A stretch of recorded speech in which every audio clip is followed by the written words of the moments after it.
Good morning and welcome to Navigating Your Benefits, a guide to Open Enrollment 2018 for plan year starting July 1st, 2018.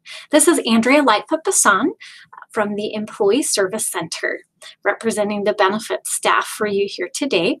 Please note that you can download a copy of this presentation at tinyurl.com/ESC presentation 18. And that will be a PDF copy. We're going to go ahead and get started here today. So again, this is coming to you live from the Employee Service Center, where we manage the entire benefits program, including your medical and prescription plans, dental plans, flexible spending accounts, life insurance, short-term disability, voluntary benefits, including vision insurance and income protection plans, wellness, FMLA, retirement, and payroll, all in the same department. And we are housed at District Office in Building C, Room 117, and you're always welcome to come by and visit with us. Important phone number for questions would be extension 4945. You can also email questions to esc@pima.edu. And of course, you can find additional information on open enrollment, as well as all of the benefits and Employee Service Center functions on the intranet by looking for Employee Service Center.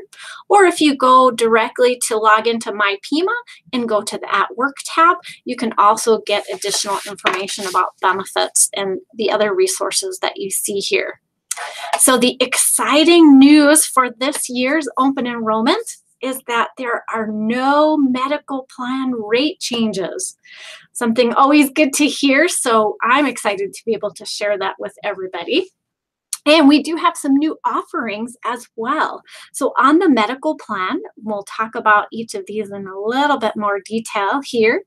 We have a new telemedicine option, which I'll tell you about. Also, there is an additional hearing aid benefit that will be covered under the plan starting July 1st, and that covers one hearing aid per year every 3 years, and that's going to be subject to any deductibles and then charged at 20% coinsurance.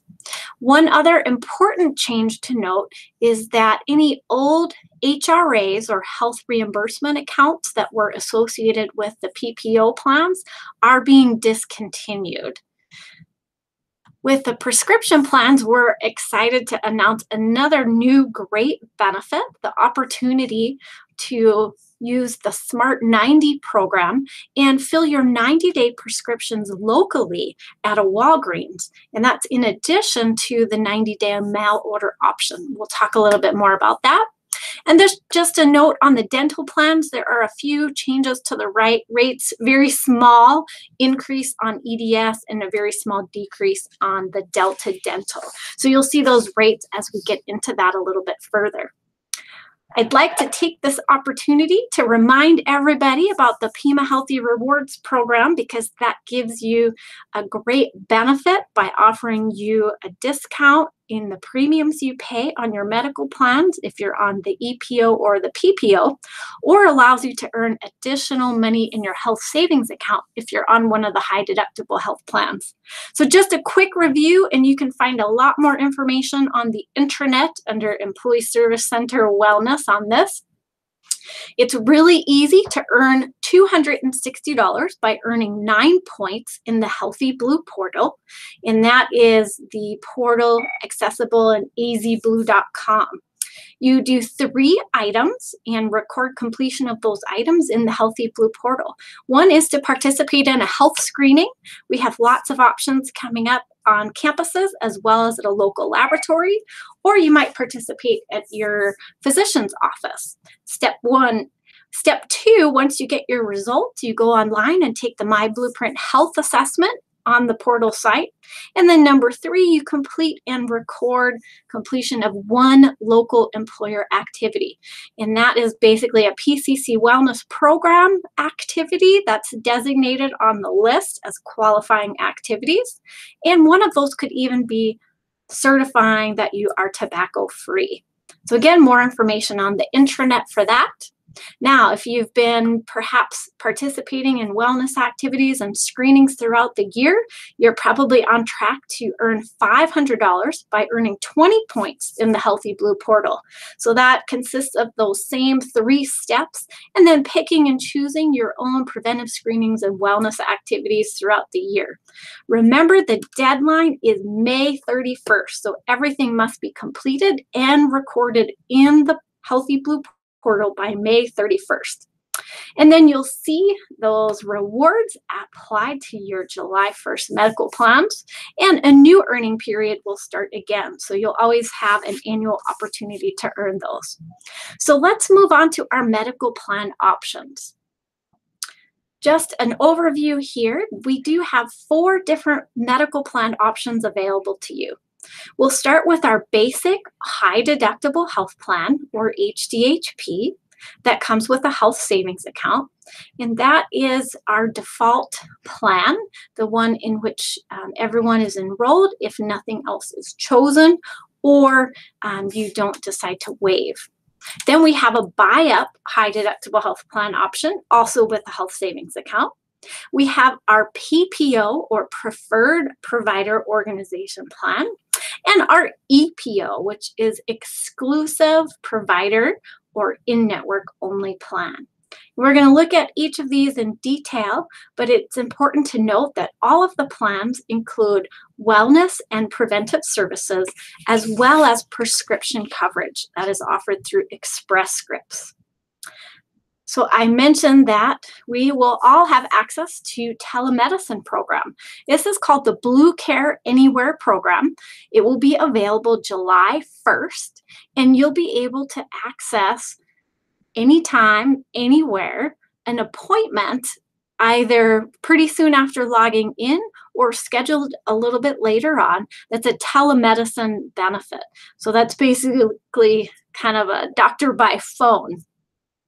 And you'll see that all of the plans will cover the options, and you can access not just general medical consultations, but also counseling and psychiatry. You'll see the EPO has that as a $30 copay after deductible. This benefit will be available for a $20 copay on the PPO plan. And then on the high deductible health plans, you'll see how that structure works. You will pay the discounted cost or rate that I have listed on the side for you to take a look at. Or if you have met your deductible on the basic, you'll pay 20% of that rate. And this is an in-network benefit available again on all of the plans. So you'll see more information available when this starts on July 1st. Great benefit to be able to offer all of you. I know everyone is always interested in the rates. We did mention, of course, that there are no changes to the medical plan rates. That means that if you earn your full healthy rewards, you're going to experience 4 years in a row where the rates are actually staying the same for you. I'd also like to point out that we continue to offer a basic high deductible health plan, one medical plan option at no cost for employee onlys. So you can see the rates there, and all of the rates, of course, are listed in the benefits guide, so you can find that online. And then I also want to note that the rates you see here for the PPO and the EPO plans are the standard rates. But if you're earning the healthy rewards, that's actually going to reduce your payments down to about $19.23 to $23.80 per pay. So that annual rate of $837 that you see on the PPO, you can subtract $500 from that if you're earning your full healthy rewards. Same for the EPO. So let's talk a little bit about who is covered under our plans. So one thing that the college, of course, is looking at and offering are the chance for employees to work alternative schedules. And so I want to note that your benefits eligibility is actually based on working 30 or more hours per week and working 10 or more months per year. So as long as you're meeting those qualifications, if you're only working 11 months or you're only working 32 hours, you're still going to maintain your full benefits eligibility. And that coverage is going to last for you for the entire plan year.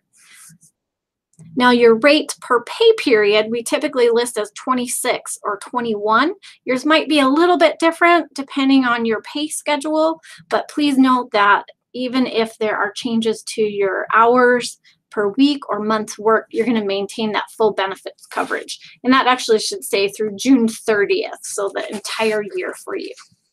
So I'd like to walk through each of the medical plans and just basically how they work, which might help you decide on which plan might work best for you and understand a little bit more about how they work. So I'm going to start with our base plan, the basic high deductible health plan. Now remember, this is the plan that for employees only has no premium cost. So the way this plan works is you're going to see a plan year deductible. And that means that you're going to pay for services on the plan, whether it's medical or prescription, until you meet a deductible. Once you meet that deductible, you pay coinsurance for your services. And you pay that coinsurance at 20% up to the out-of-pocket maximum. Now keep in mind, most people don't reach that out-of-pocket maximum on the plan, but if you did have a year with a lot of medical and prescription services, the most you would pay out of your pocket as an individual employee only on the plan is $6,550. So again, that plan year deductible is $1,500 for an employee only plan, plus the coinsurance to your out-of-pocket maximum.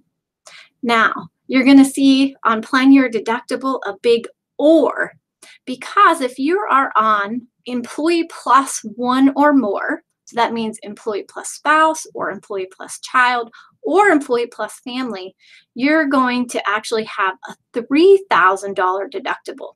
So that means between you and your family members, you would pay the discounted cost for the services, again, on the medical side or the prescription side, until all of the members of your family's services reached $3,000.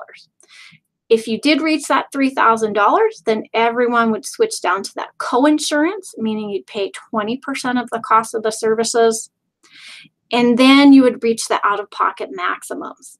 Now, under the family plans, so that's again employee plus one or more, if any individual's expenses reached $6,550, that individual would not be responsible for any additional payments, but the rest of the family might continue to pay coinsurance until that $13,100 amount is reached. So again, this plan works very differently than the other plans because employee only is one amount for the deductible, whereas as soon as you add a person to the plan, you're going to look at the full family deductible before you switch down to coinsurances. Now, you can definitely go out of network on this plan as well, but those costs are going to be a little bit higher and they're not going to count towards your in-network deductibles. But this plan does give you a lot of choice. Now let's look at the buy-up high deductible plan. So this does have a small premium, so you can refer to those rates again. And it's going to work similarly in that there is a $3,000 deductible for any individual on the plan. So that means whether it's just you or you and your spouse or you and your family, each individual on the plan has a $3,000 deductible. So that means you go in for medical or prescription services, you pay the discounted cost up until you reach the deductible of $3,000 for an individual. Now, if you do have multiple people on the plan, we'll see a $6,000 family deductible. So that means if one individual maxed out at the $3,000, Additional family members would continue to pay the discounted cost for medical and prescription services up until that $6,000 deductible were reached. So again, that's different than the other plan we looked at because this does allow an individual level deductible for any person on the plan. Now, what you probably noticed on the slide is this says 0% coinsurance after deductible, and that is correct. So if any individual on the plan paid $3,000 for medical and prescription services, you would also actually reach your out-of-pocket maximum. So you wouldn't pay any more for services for that individual. Again, the rest of the family might have additional expenses, but if your whole family had paid $6,000 out of pocket, you would have reached both the deductible and the out-of-pocket max, and you would not be responsible for any additional expenses throughout the year. So that's the most that a family could incur in medical expenses on the plan would be that $6,000. Again, you can definitely go use out-of-network services, but they won't count towards their in-network deductible. Now, both the high deductible health plans are paired with a health savings account. And this is a great plan. It allows you to put aside pre-tax money into a bank account that you can use to pay for those medical and prescription expenses. This pre-tax account allows you to put money in and the college to put money in. There are some rules though, so if the high deductible health plans looked interesting, you want to make sure you meet the eligibility rules for the health savings account because these plans go together. So of course you must be covered by an eligible high deductible health plan. Both of the college's plans are. You cannot be covered by any other health plan. So perhaps your spouse's plan, you would have to drop that to be enrolled in this. You also cannot be claimed as a dependent on another person's tax return. You can't not have be entitled to Medicare, IHS, TRICARE, or have received VA benefits in the past 3 months. You also cannot have a healthcare flexible spending account or FSA. Now you can have a limited purpose FSA, which we'll touch on a little bit later, but if you currently have a healthcare flexible spending account and you're looking at switching over to a high deductible health plan with a health savings account, you want to make sure that healthcare FSA balance is $0 on June 30th. So you have that clean slate starting July 1st. Now, the health savings account, again, they're automatically paired with the high deductible plan. So if you choose high deductible health plan, you'll automatically get the health savings account. You will receive a debit credit card in the mail that you'll need to activate. Now, the money that goes into that health savings account is all yours, and the funds roll over from year to year. It belongs to you, so if you change employment, if you were to leave the college or retire, that health savings account remains with you, and you can use that money for future healthcare expenses.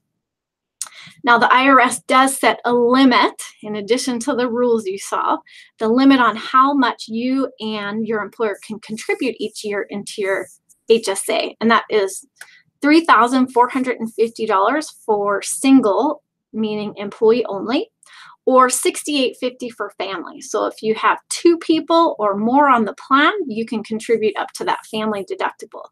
If you are over 55, you can also contribute an additional $1,000. Now, you are responsible for keeping track of your expenses and using the HSA dollars only for qualifying medical, dental, vision, healthcare related expenses. And there's a couple little tax forms that are easy to use, but will need to be filed each year. Now, it is important, again, that the money just be used for healthcare until the age of 65. Otherwise, you're going to pay a penalty. Now, once you reach 65, if you still have money in your HSA, you are welcome to use it for other expenses, and it would be subject to whatever tax rate you're at that point in your life. Now, I mentioned the college and you can put money into that health savings account. So here are those dollar amounts. If you're enrolled in the basic high deductible health plan, the college is going to give you $750 into that health savings account. $250 of that will be upfront, with the rest put in throughout the year. If you're enrolled in the family plan July 1st, you'll get $500 up front, and then the additional $1,000 contributed through the rest of the year. So again, that money in your health savings account can be used to help you pay for the expenses to help you meet your deductible. If you're on the buy-up, you're looking at receiving $600 from the college for employee only, or $1,200 for family. Again, an amount will be front-loaded on each of those plans to help you get the year started. And then, of course, if you're doing the Healthy Rewards program, you're going to earn an extra $260 or $500 in your plan distributed throughout the year. Now, this really offers you a great benefit. It's called the triple tax benefit, meaning that all the contributions put into your health savings account are pre-tax, or they're tax deductible if you were to contribute them outside of your payroll. Any interest that you earn in the accounts, or if you invest the money and earn money in those accounts, that is also tax-free. When you take the money out of your health savings account, that is also tax-free as long as you're using it for qualified medical expenses. So the college has been offering high deductible health plans with health savings accounts for a few years now, and I wanted to share the average employee contribution amounts that employees and then employee plus family put in. Now remember, you can contribute all the way up to the max, and that is certainly encouraged to take full advantage of those tax benefits. And then also to make sure that you always have that funding available to you if you do have an expensive year. It's important to try and work towards building up that health savings account so that you have enough funding to cover your deductible and then even your out-of-pocket max. So good thing to contribute your own money, not just rely on the college's contributions. So let's move on to our two other medical plan options. And these are going to be different than what we've looked at. So your preferred provider plan allows you both in-network as well as out-of-network access. And you're going to see some similar terms. Again, a plan year deductible and an out-of-pocket maximum. Now on the PPO plan, the plan year deductible is $500 for an individual or $1,000 for a family. So that means any one individual would only need to meet the $500 deductible, but if you had additional family members on the plan, you might reach that full $1,000 deductible. Now, what's different about this is that deductible only applies to services where you see co-insurance.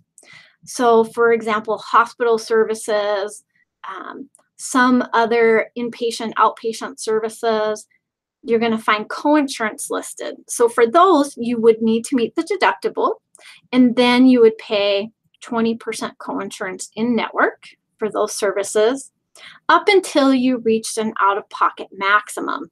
And those amounts are $2,800 for an individual or $5,600 for a family. Now, this plan has a separate out-of-pocket max for prescriptions. So we actually have two different amounts listed there for you. The out-of-pocket max for the medical side, and then the out-of-pocket for the prescription side. So those are going to go into two separate buckets on the PPO as well as the EPO plans. Now, you'll also see that in-network services, some of them are available for a co-pay amount, like a doctor's office for $20, that Blue Care Anywhere, the new telemedicine benefit, is available for $20, urgent care for $50. If you have a co-pay listed, you actually don't need to meet the deductible first. You'll just pay the co-pay. The co-pay will add up towards that out-of-pocket maximum, but you don't need to meet the deductible first. So if you're just having a year where you're just going for really basic care, you're physicals, maybe some follow-ups, a convenience clinic, all you'll ever pay are the copays. It's when you incur additional medical services that that deductible and coinsurance comes into play. Again, you can see that the out-of-network is available to you, but you're going to see a higher cost. You're also going to see a balance bill. So that means that for out-of-network, you would have to meet the plan year deductible. Then you would pay 40% coinsurance, for example, on a service. But because a doctor is not contracted in network and has agreed to a specific fee, you might actually pay a little bit more. And that's your balance bill. And that's going to be something separate coming right from the physician's office or facility. So let's look at the EPO plan. And there's a couple big differences for this plan. The first is a deductible that applies before any copay services. So the deductible is $350 for an individual or $700 for a family. So that means when you go in for any services, whether it's a physician office or a hospital service, you're going to pay the discounted cost of the service until you've met that deductible. So once you've paid that $350 for an individual, you'll switch down to co-pays for the remainder of the year. There's an out-of-pocket maximum built into this plan as well. So if you did incur a lot of expenses throughout the year, on the medical side, you'd reach an out-of-pocket max at $3,200, or for family, $9,600. Again, this plan, like the PPO, has a separate out-of-pocket maximum for prescriptions. So note that those two live in different buckets. Now, this particular plan actually does have some vision services covered, one exam only every 2 years, and that's available for that $20 copay, again, after you've met that deductible. Another big difference about the EPO plan is that it is in network only. So you have to remain in the Blue Cross Blue Shield network. You can utilize this both in state as well as out of state as long as you're using that Blue Cross Blue Shield network. Now let's look at the prescription coverage, and then we'll kind of lay these out side by side. So all 4 plans include prescription coverage through Express Scripts. And you're going to see, some amounts listed here, mostly for the PPO and the EPO plans, since the high deductible plan works differently. So let's take a look at that. There are no rate changes here. If you have, kind of a one-time medication, you're going to see, $5 to $40 copays, depending on kind of the brand or generic level of the medication. And then we also have our mail order supply for maintenance drugs. So with your maintenance drugs, if you are taking these long term, you really want to switch to the 90-day either mail order or 90-day pickup supply at Walgreens, because it's going to be a much less expensive copay for you than just trying to fill it every 30 days at the pharmacy. So currently you can get your mail orders through Express Scripts, $10 for a 90-day supply for a generic, or up to $85 for a 90-day supply if it's a non-preferred amount. But you can also, starting July 1st, utilize any of the Walgreens to get a 90-day supply. So you would just bring your 90-day prescription to the Walgreens rather than sending it to Express Scripts, and you could pick up your 90-day supply there for the same copay. So this is a great option if you have any concerns about your medication sitting in your mailbox. You can switch to that new option. Also to note is that the diabetic supplies are available for those same 30 and 90-day copays. And I've listed those out-of-pocket maximums again for you here on the pharmacy side. Now, you don't see specific dollar amounts listed for the high deductible health plans, because if you recall, both the high deductible health plans have a deductible and then coinsurance. So you're going to pay for the discounted prescription cost or medical service until that deductible is met, and then you'll pay the coinsurance. And then there are some exceptions for diabetic supplies in that those are also available for copay as a preventive service on that plan. So let's look at these side by side. If you're trying to choose what the best plan option is for you, you know a little bit how they work. If we look first line at the cost for employee only, the basic high deductible remains at $0. So that's a great low cost option. It also has the lowest family premiums available. Your buy-up high deductibles is going to be a little bit more than your basic, but less expensive premiums than the other plans. The EPO is going to have the highest premium, which again is the amount that comes out of your paycheck. Now, all of the plans are going to offer in-network and out-of-network except for the EPO. So important to note there, that is in-network coverage only. Looking back for the deductible, you're going to have on the basic high deductible health plan, a deductible before all the services and prescriptions. Same for the buy-up, but that deductible is higher. For the PPO plan, it's only a deductible for some of the services. Whereas on the EPO, again, it's a deductible for all services on the medical side. You can see your out-of-pocket maximums listed side by side. Again, remember the high deductible health plans includes both prescription and medical together combined, whereas the PPO and the EPO are going to have separate out-of-pocket maximums for the medical side as well as the prescription side.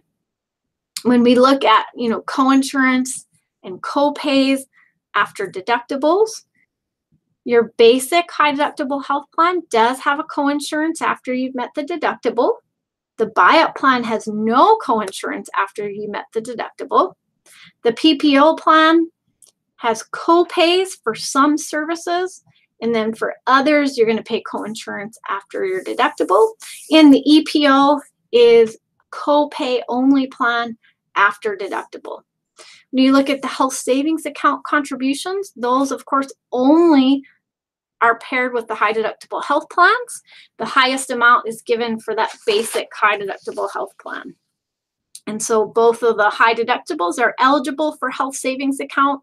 You can also get a limited purpose flexible spending account for vision expenses and dental expenses.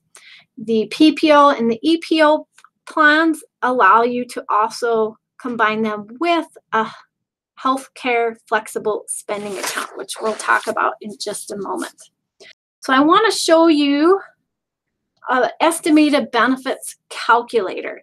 And this is an overview. You can access this on the intranet.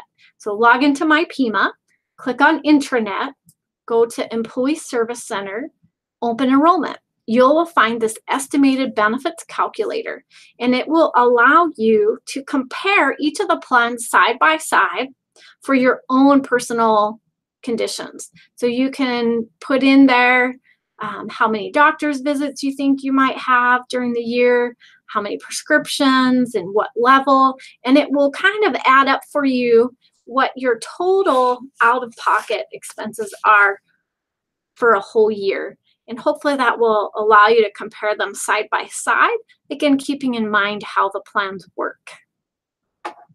So I mentioned those flexible spending accounts.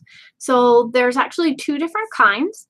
And the flexible spending accounts, or FSA, are pre-tax savings opportunities. So what that means is it allows you to put money in out of your paycheck throughout the year pre-tax. So you're not going to pay tax on any of the money that you put into these accounts.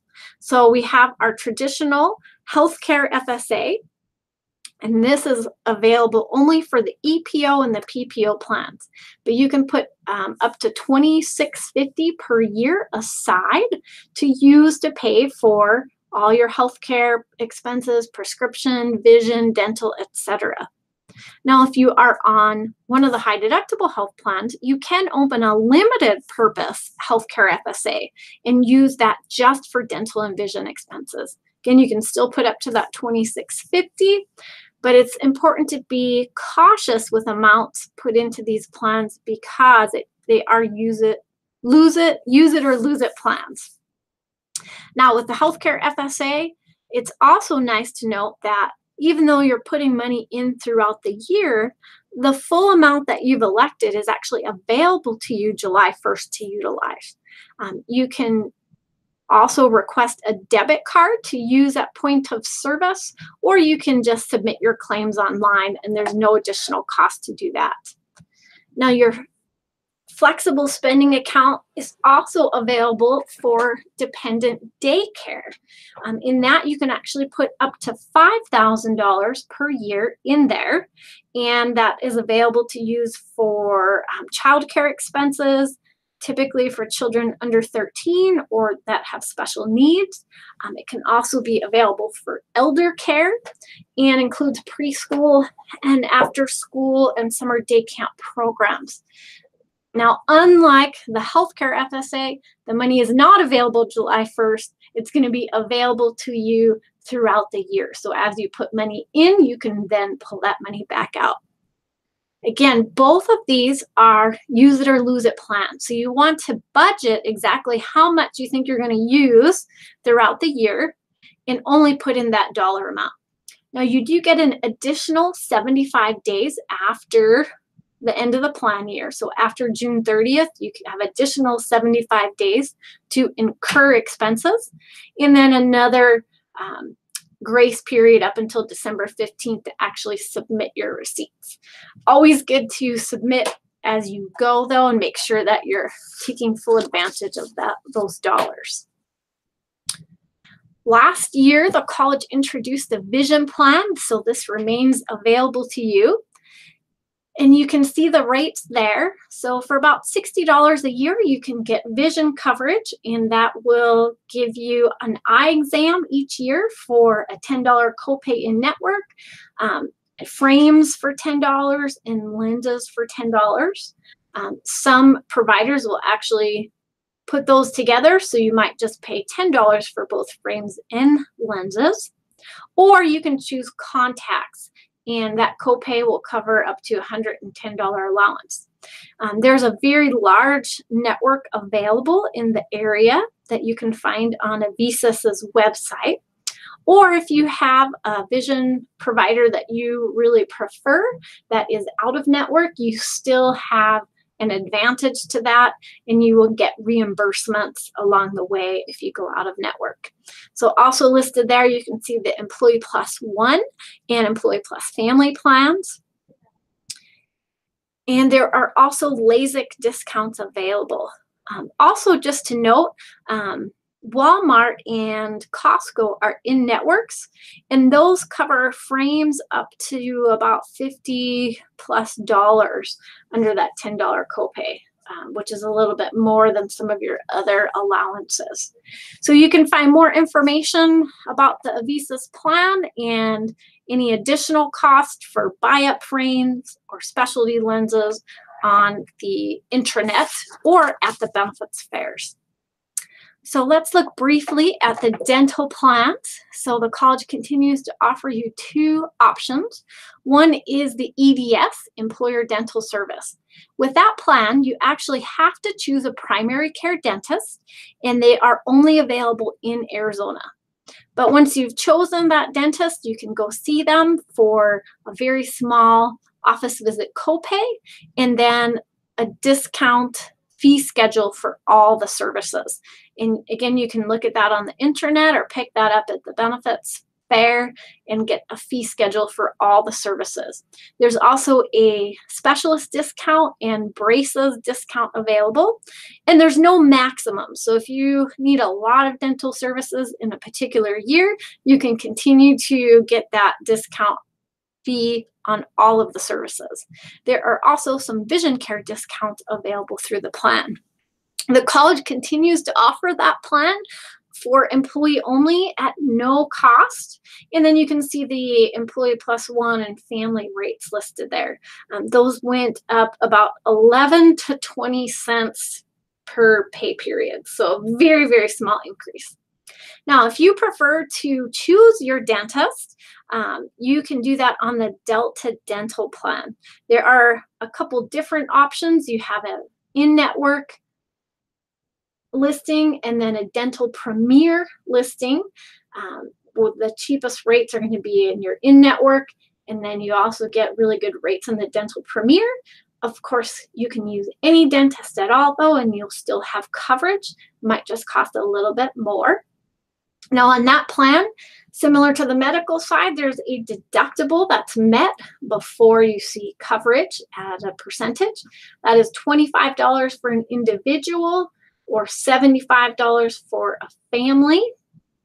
If you are going out of network, the deductible is $50 for an individual or $150 for family. Once you've met that small deductible, though, you'll only pay 10% for basic and preventive services, and then 40% for major services. Now, this plan does have a maximum amount of dollars available to you, and that's going to be $2,000 or $1,500 for basic and major services and braces. So that means if you have a lot of dental needs in a year and you reach the plan your maximum, you're going to be responsible for the rest of the cost. So once the plan has paid that amount, you'll still get a discount on the services, especially if you're using the in-networks or Dental Premier category. But there is a limit on the benefit that's available to you. So something to keep in mind. Also, there is a vision discount available on this plan. We also mentioned voluntary benefits, and there are lots of different options available. They are actually all through Colonial Life. So if you're interested in any of these plans, you'll want to meet directly with Colonial Life, either at the benefits fair or contact them and follow up, and they'll review all of the plan options as well as the rates. Now, one plan is available to all employees for the same rate, and that is the accident insurance. You can see those rates there. And accident insurance basically covers expenses to you that you might incur if you had an accident. So if you were to fall down and hurt something, you would get basically payouts for different levels of accidents, different levels of medical services that you might need to seek. If you have no accidents in a particular year, there's actually a reimbursement benefit available for getting a wellness service. Colonial Life also offers disability insurance. Now, of course, the college offers disability insurance, and that's going to cover you if you're out for longer than 8 weeks. But Colonial's Life plan will cover that difference. So, for example, if you need to access a maternity benefit, and you know that might be coming up sometime in your future, if you were to sign up for this plan, and that were to happen in your life, you could get coverage after perhaps only a week of being out. So there are some average rates listed there, but you'll want to meet with Colonial Life for specific rates. There's also a critical illness insurance, including cancer insurance. So again, this gives you payments for services if something were to happen to you. Instead of an accident, if you were to have a critical or chronic illness come up in your life, you would be able to receive payments from Colonial Life, and that would help you to be able to pay for those medical services. There's also a well card option to provide discount on prescription drugs, discounts on medical and dental expenses, access to a telemedicine provider, and medical bill consultation. And Kofi Financial Services, which offers financial education through phone access to financial counselors, webinars, and calculators. And the Well Card and the Kofi services are actually available at no cost. You just need to meet with Colonial Life to get enrolled for those.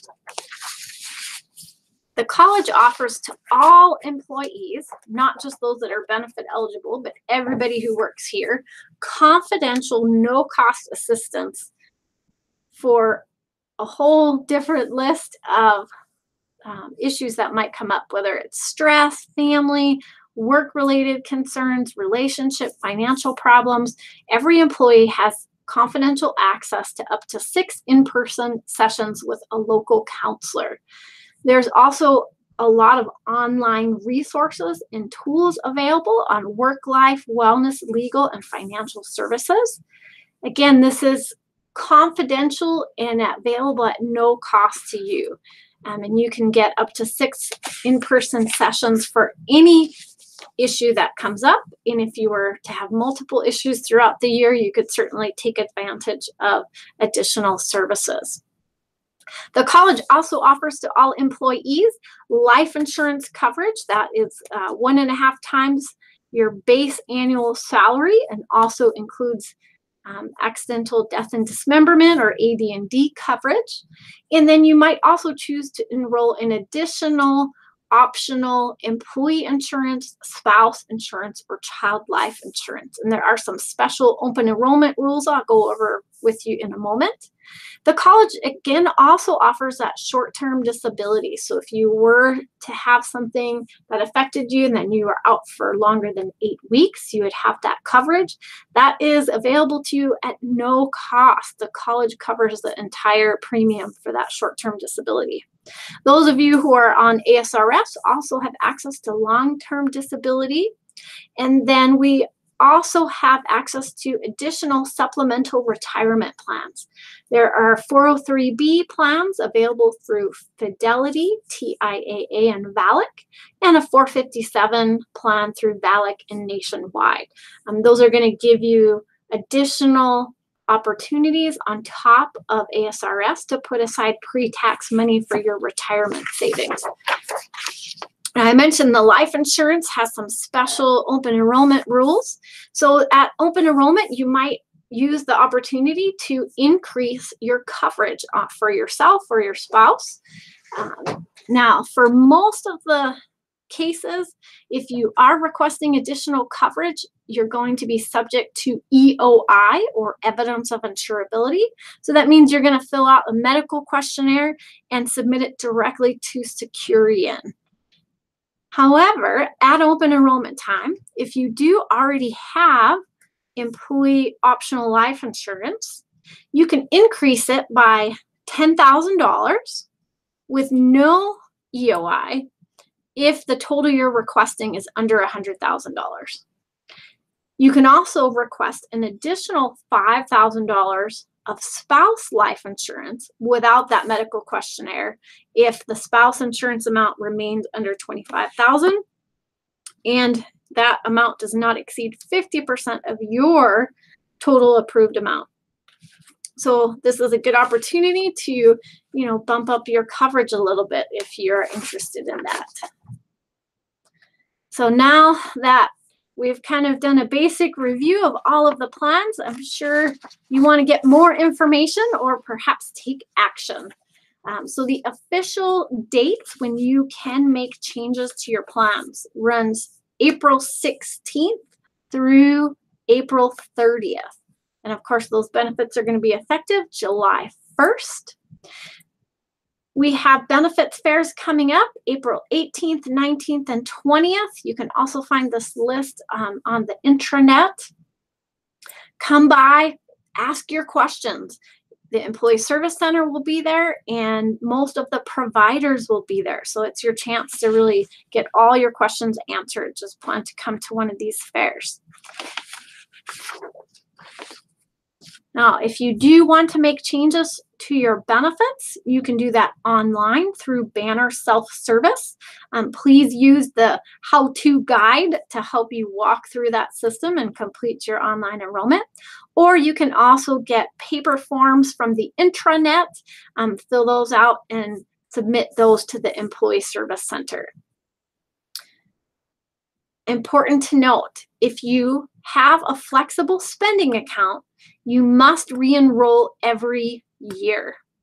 Also, if you have a health waiver, you must resubmit that health waiver and supporting documentation every year.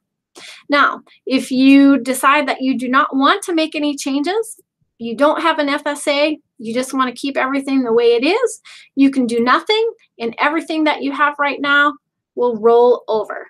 So that's another option to you. Now remember, the deadline though to make changes is Monday, April 30th at 5 p.m. So make sure that anything that you do want to submit or change is submitted by that deadline. If you have questions, Now that you've gone through this overview, you can always contact the Employee Service Center. Again, the number is 4945. You can email esc@pima.edu. And then, of course, you can come and talk to either an Employee Service Center representative or any of the vendors at those open enrollment fairs. So thank you for your time today. Again, feel free to contact the Employee Service Center for any follow-up questions that you have. Thanks and have a great day.